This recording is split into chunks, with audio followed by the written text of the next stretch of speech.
नमस्कार बच्चों, स्वागत है आप सभी का आज के इस छोटे से सेशन के अंदर, जिसके अंदर मैं आपको सिखाने जा रहा हूँ कैलकुलेशन पर अटैक, और वो भी प्रतिशत से।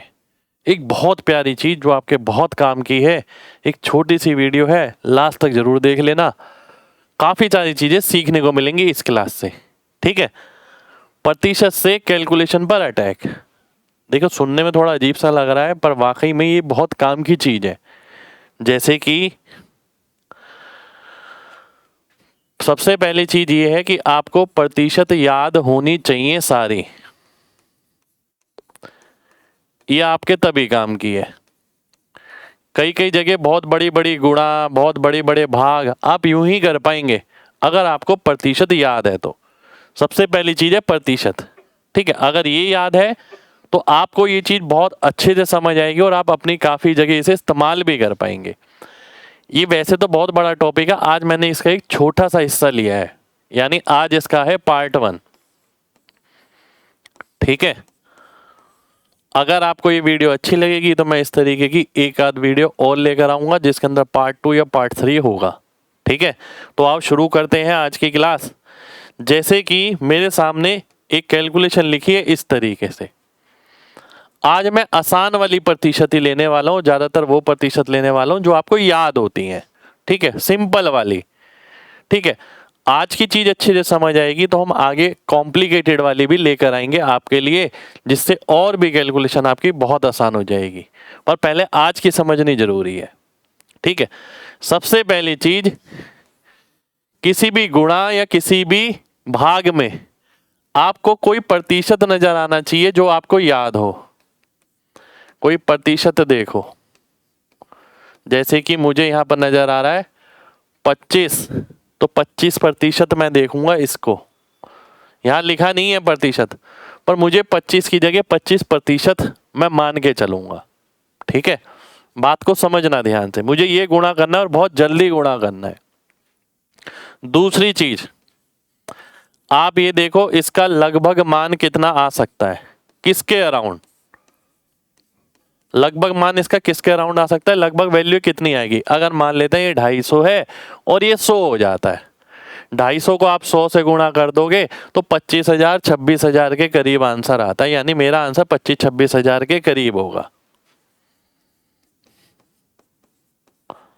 ठीक है, वो भी रफ रफ निकालना है आपको, पूरा एक्यूरेट नहीं निकालना। अब देखो हमें क्या करना है, हमने क्या देखी, 25 में 25% देखा, और 25% होता है आपका कितना, 1/4। तो अब मेरे को कुछ नहीं करना, मैं केवल और केवल इसे 4 से भाग कर दूंगा। बगल वाले को 4 से भाग करूंगा, 4 दूनी 8 आएगा। ठीक है, इसे मैं 4 से भाग कर दूंगा और बचेगा 3, 4 नीम 36। अब मैंने जो चीज निकाली थी लगभग किसके करीब पड़ेगा, वो यहां काम आएगी। अब भैया आंसर 29 तो नहीं होगा, 290 भी नहीं होगा, 2900 भी नहीं होगा, क्योंकि आंसर तो 25-26,000 के करीब है, इसलिए आंसर 29,000 हो जाएगा। ठीक है, तो मैंने इसकी प्रॉपर गुणा नहीं करी है, मैंने केवल ये देखा क्या इसके अंदर मेरे को कोई प्रतिशत नजर आ रही है। और ये बहुत काम की चीज है, ये बहुत सारी जगह इस्तेमाल होती है। आज तो मैंने पहला भाग लिया है, एक छोटा सा भाग, ये देखने के लिए कि आप में से कितने बच्चे ये और ज्यादा सीखना चाहते हैं। ठीक है, तो इसके अंदर हमने एक प्रतिशत देखा, 25% नजर आया। ठीक है, फिर हमने देखा 25% मतलब उसकी 1/4। अब एक चीज इंपॉर्टेंट है कि ये लगभग कितना आएगा, ये तो आपको थोड़ा सा देखना पड़ेगा। देखो 250 को अगर मैं 100 से गुणा करता हूं तो 25,000 आता है, तो मुझे समझ आ गया 25,000 की रेंज में आएगा। 25,000, 26, 27, 28, 29, 30, 25 लाख नहीं होगा, 2.5 लाख नहीं होगा। मुझे बस यही देखना है किसके करीब पड़ने वाला है। 25,000 का मतलब हो गया कि ये 2500 नहीं है और 2.5 लाख नहीं है, 25,000 वाली रेंज है। ठीक है, एक जीरो कम और एक जीरो ज्यादा वाली रेंज नहीं है, 25,000 वाली रेंज है, यानी आंसर मेरा 25-30,000 के करीब आएगा। एक एग्जांपल और ले लेता हूं। अब मान लेते हैं मेरे को ये गुणा करना है। ठीक है, अब इसके अंदर भी मेरे को 25 नजर आ रहा है, और मैं क्या करूंगा, 25 तो नजर आ गया, जो दूसरी चीज थी कि लगभग आंसर कितना होगा, मैं देखता हूं 2.5 और 2 5, 5 के करीब, 5 की रेंज में आंसर होगा, रेंज निकाल ली मैंने। पर आंसर एग्जैक्ट कितना होगा वो मैं निकालने वाला हूं भाई। 25% मैंने इसे माना, यानी 4 से भाग कर दूंगा इसे, ठीक है।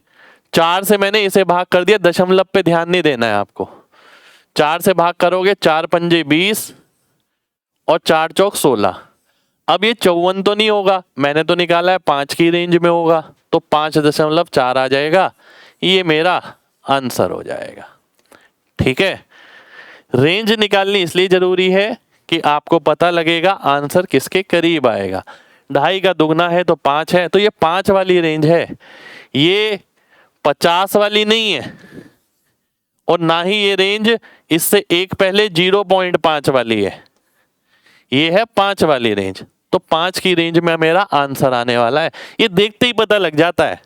एक एग्जांपल और ले लेता हूं, मान लेते हैं 125 गुणा 96 लिखा है, ठीक है, ध्यान से देखना। पहली चीज, 125 से मुझे 12.5% नजर आता है, ठीक है, और 12.5% होता है हमारा क्या, 1/8, ठीक है, 12.5% होता है हमारा 1/8, ठीक है। अब दूसरी चीज की आंसर किसके करीब आएगा भैया, 125 है और 100 है, 12,500 के करीब आएगा लगभग।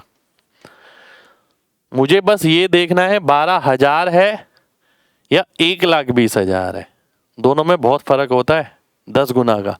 बस वो जीरो ही देखनी है, कौन से वाले जीरो पे मेरा आंसर आएगा। तो 12,500 मैंने ले लिया, लगभग 12-13,000 के करीब आंसर आने वाला है। अब मैं क्या करूंगा, इसे 8 से भाग करूंगा, 8 से मैंने भाग किया इसे, तो 12 × 8 = 96 आ गया। अब 12 तो आंसर नहीं होगा, 120 नहीं होगा, 1200 नहीं होगा, मेरा आंसर 12,000 की रेंज में होगा, तो आंसर मेरा 12,000 हो गया। ठीक है, 12,000 मेरा आंसर आ गया। एक एग्जांपल और ले लेते हैं, अब मान लेते हैं यही है भाई, देख के पता लग रहा है, अगर ये 12.5 इसे 10 ले लो तो 125 के करीब आ जाएगा, यानी जो मेरा आंसर है 120 125 इसी रेंज में रहेगा, 1200 की रेंज में नहीं जाएगा। ठीक है, पर आंसर कितना आएगा, 12.5 का मतलब होता है फिर से 1/8, 8 से भाग कर दो, दशमलव को ध्यान नहीं देना, तो 12 आ जाएगा। अब 12 तो मेरा आंसर नहीं आएगा, मेरा तो आंसर 125 के करीब आना है, तो एक जीरो और लगानी पड़ेगी, तो 120 मेरा आंसर हो जाएगा। ठीक है, ऐसी कैलकुलेशन बहुत सारी जगह इस्तेमाल होती हैं, और ये तो मैंने अभी वो ली है जिसमें 25 है, 125 है, 625 है, 375 है। जब ये सेशन अगर आपको पसंद आता है तो मैं आपके लिए वैसे भी लाऊंगा जहां और कोई नंबर दे रखा हो। ठीक है, परंतु अभी एक आध एग्जाम्पल और लेंगे। 37.5 मुझे इसमें नजर आना चाहिए, 37.5%, जो अपने आप में क्या होता है, 3/8 होता है।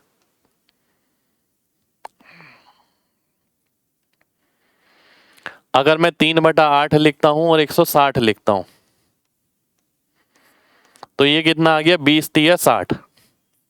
अब मेरा आंसर 60 तो नहीं होगा, आंसर किसके करीब जाएगा, लगभग अगर मैं देख लूं, अगर इसे मैं 400 ले लूं और इंटू 16, यानी 64,000 के करीब लग रहा है तो मेरे को। ठीक है, आपको ये देखना है 6400 के करीब है, 64,000 के करीब है, 6,40,000 के करीब है, वो देख के पता लग जाएगा कि भैया 300 को अगर 150 से गुणा करते हो तो 45,000 आता है। अगर मैं इसे 300 लेता हूँ, इसे 150 लेता हूँ, तो 45,000 वाली रेंज में रहेगा, वो लाख वाली रेंज में नहीं जाएगा।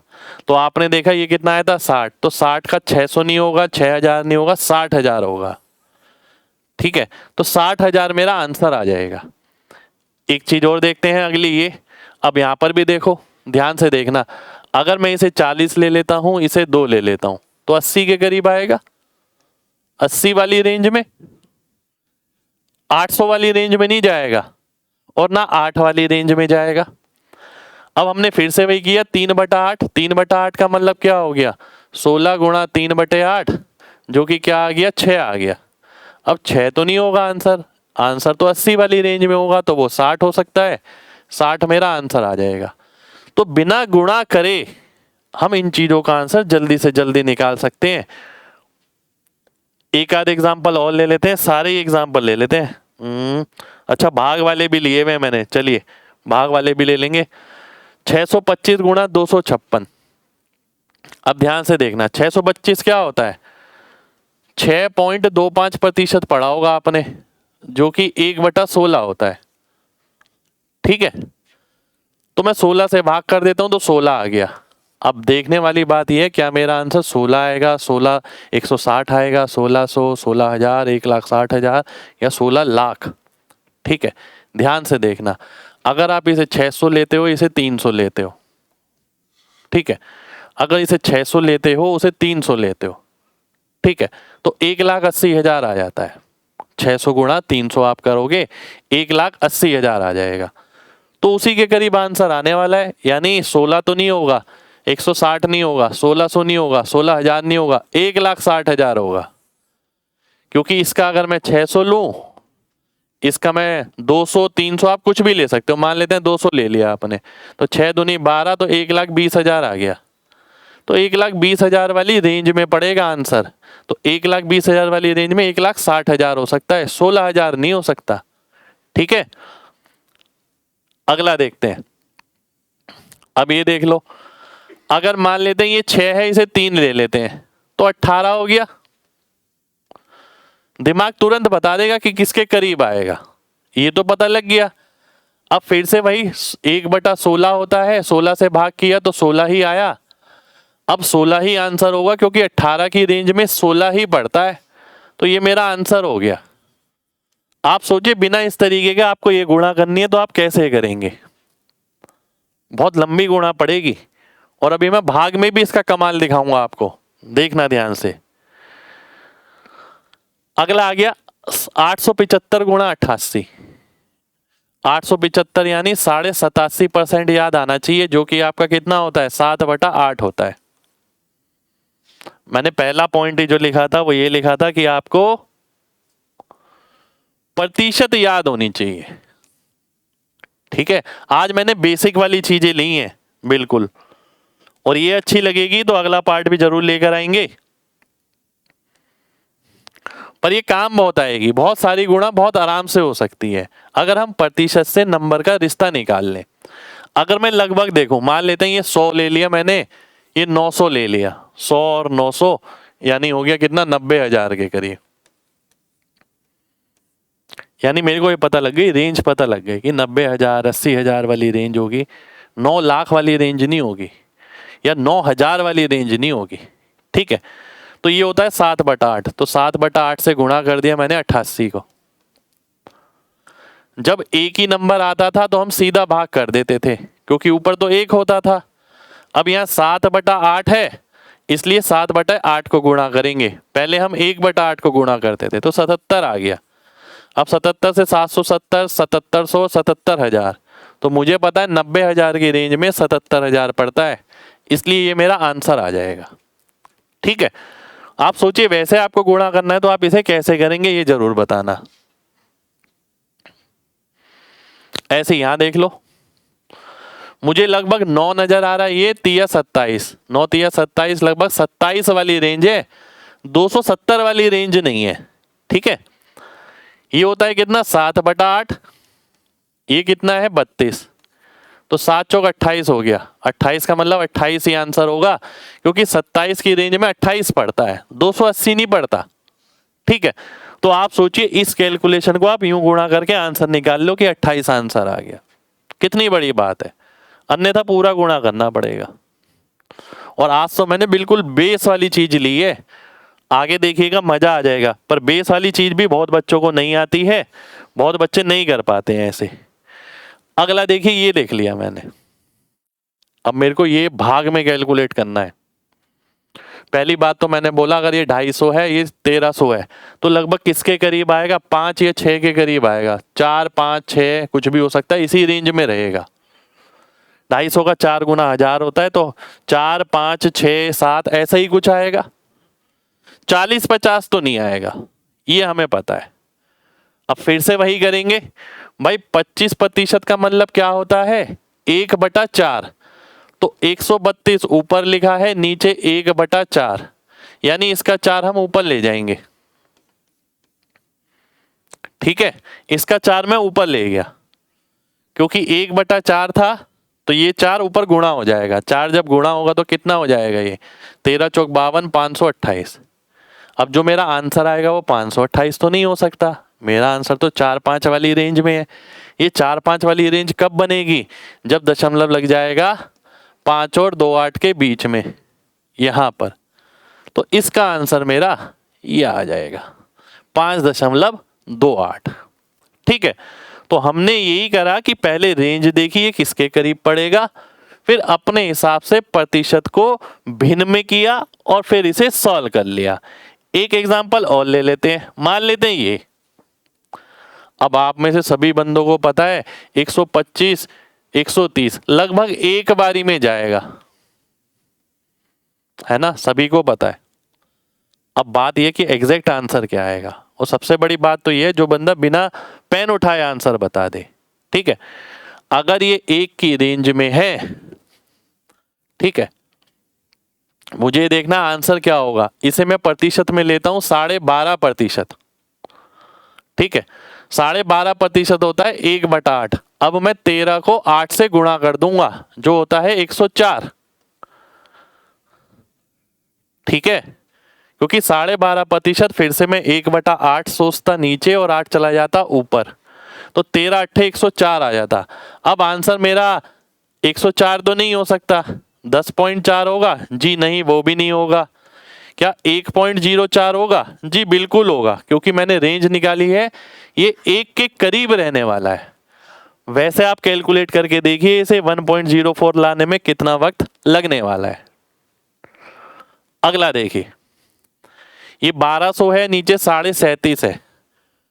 अब मैं ये देखता हूँ 37.5 भूल के मैं इसे 40 मान लेता हूँ लगभग।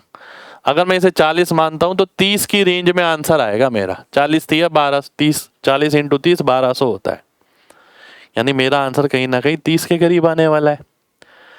अब 37.5 का मतलब क्या होता है, हमने पढ़ा है 3/8, 3 नीचे 8 ऊपर। ठीक है, 3/8 होगा, 8 ऊपर चला जाएगा, 3 नीचे, तो ये कितना आ गया, ये आ गया 32।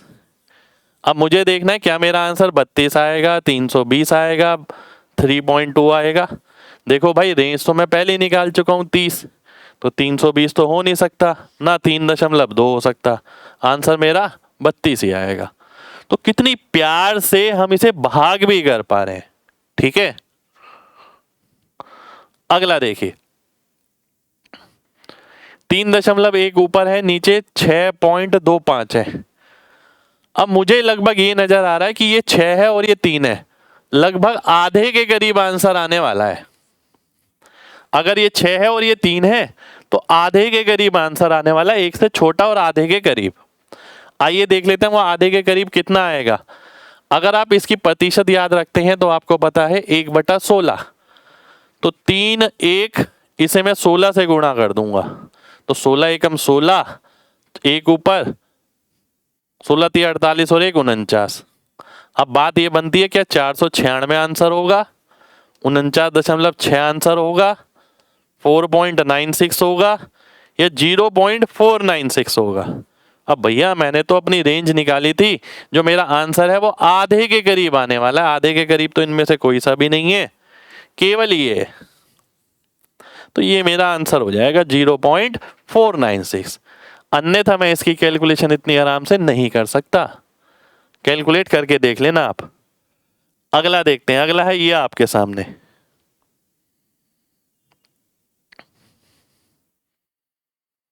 एक 140/87.5।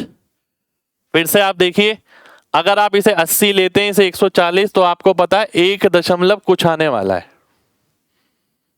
भाई 140 एक बारी में ही जाएगा, 2 बारी में थोड़ी जाएगा, तो रेंज आ गई 1 वाली। ठीक है, अगर 2 बारी में भी जाता तो 1 या 2 वाली आ जाती, पर 10 वाली नहीं आती। ठीक है, 87.5 का मतलब क्या होता है 7/8, तो 14 ऊपर है, नीचे 7 लिखो और नीचे का 8 ऊपर लिख दो, कितना आ गया 16। अब 16 तो आंसर हो नहीं सकता। आंसर क्या होगा? आंसर होगा 1.6, क्योंकि मैं पहले ही निकाल चुका हूं जो रेंज आएगी 1 कुछ में आएगी, तो 1.6 मेरा आंसर होने वाला है। ठीक है, तो ये था हमारा आज का एक छोटा सा सेशन जिसके अंदर हमने गुणा और भाग सीखी, और वो सारी संख्या ऐसी थी जो 5 की घात थी। 5 की घात से गुणा हो रहा था और 5 की घात से भाग हो रहा था। ठीक है, आज हमने केवल ये सीखा है। क्लास पसंद आई हो तो भाई दिल से लाइक करना सभी लोग, और कमेंट करके जरूर बताना कैसा लगा, और पार्ट 2 आना चाहिए या नहीं आना चाहिए ये जरूर बताना, क्योंकि पार्ट 2 अगर मैं लाया तो इसमें और नंबर लेके चलूंगा जहां पर 5 की घात नहीं होगी, जहां पर और अन्य कोई नंबर होता है, तो हमें ये चीज कैसे करनी होगी। और एक होमवर्क है आप सभी के लिए, ये आपको बताना है।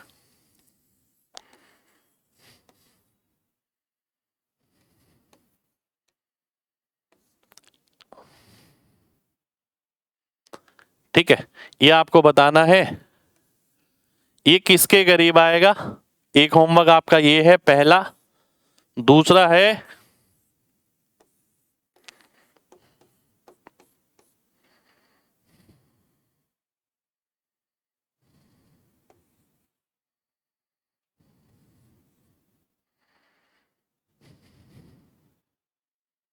ये आपको बताना है किसके बराबर आएगा। ये 2 होमवर्क है, इन दोनों होमवर्क को आप सभी को कमेंट में बताना है। देखते हैं कौन कौन बच्चा समझ पाया है, कौन कौन बच्चा निकाल पाया है।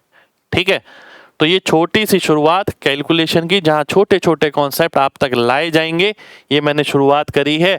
अगर आपको पसंद आए तो अपना प्यार दिखाना, मुझे अच्छा लगेगा, जिससे मैं आगे की और वीडियोस भी ऐसे आपके लिए लाता रहूं। तो नमस्कार बच्चों, ख्याल रखिए अपना। जय हिंद।